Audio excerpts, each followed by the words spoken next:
I'm Richard Clarke. I record these talks every day as a way to deepen my inquiry. Listen each day and deepen your own practice. Welcome. I'm reviewing and commenting on the book Talks with Sri Ramana Maharshi. Today is from Talk 518. The Pandit asked about the operation of grace.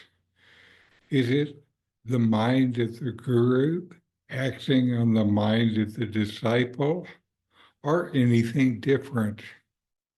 Maharshi, the highest form of grace is silence, Mowna. It is also the highest upadesa. Questioner, Vivekananda has also said that silence is the loudest form of prayer. Maharshi, it is so. For the seeker's silence, Guru's silence is the loudest upadesa. It is also grace in its highest form. All other dikshas, initiations, that is, sparsha, chakshush, are derived from Mowna, silence. They are therefore secondary.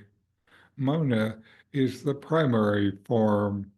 If the guru is silent, the seeker's mind gets purified by itself. In this dialogue, Ramana Maharshi emphasizes the profound power of silence, or Mowna, as the purest form of grace and the ultimate instruction, or Upadesha. The questioner seeks clarity on how the guru's grace works, whether it's an influence of the guru's mind over the disciple's mind or something else entirely.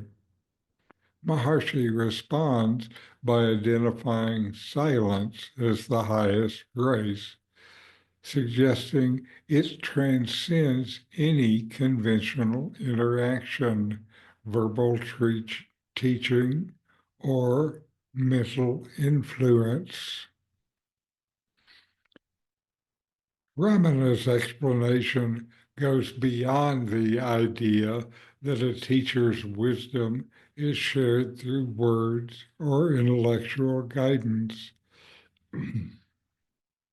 He points out that true spiritual transformation doesn't come from spoken instructions, symbols, or physical acts. Instead, it emerges through a silent connection, one that opens the seeker to the purity of the self.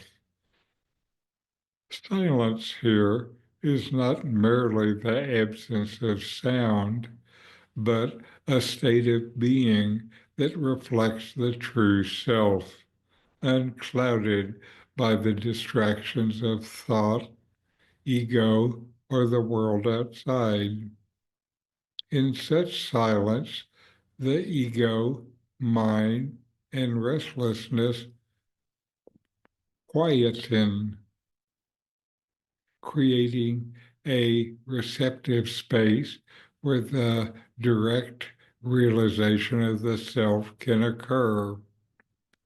Silence quiets the mind of the seeker and opens them to the truth of their own being. When the questioner mentions that Vivekananda also spoke of silence as the loudest form of prayer, the Maharshi agrees, affirming that the seeker's silence combined with the guru's silence enables the most profound realization. This silence doesn't do anything to the mind of the disciple in the usual sense. Rather, it facilitates a state where the disciple's mind naturally finds purification. Unlike teachings that rely on intellectual engagement or personal willpower, this silent grace acts more like a mirror, allowing the disciple to see beyond their individual self and touch the essence of their true self.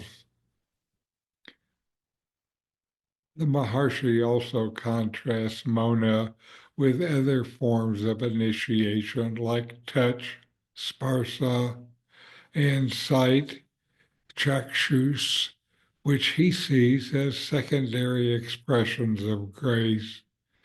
These methods can awaken spiritual experiences, but do so through the disciple's sense-based or conceptual mind.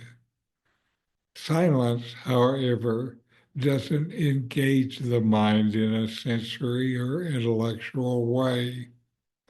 Instead, it leads directly to an inner stillness where self-awareness blooms without interference. In summary, Ramana Maharshi emphasizes that true guidance and transformation arise from silence.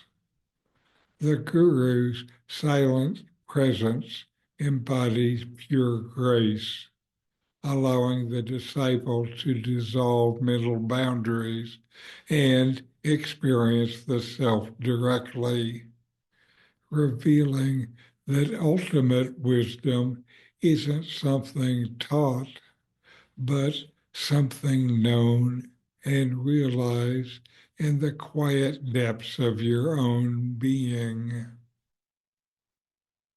So know yourself and be always free and at peace. In 40 Verses on Reality, Ramana Maharshi explains the nature of the self, the ultimate reality, and self-inquiry. My new book, with my comments and inquiry questions, opens these teachings up and brings them into your practice and experience. Available now from Amazon.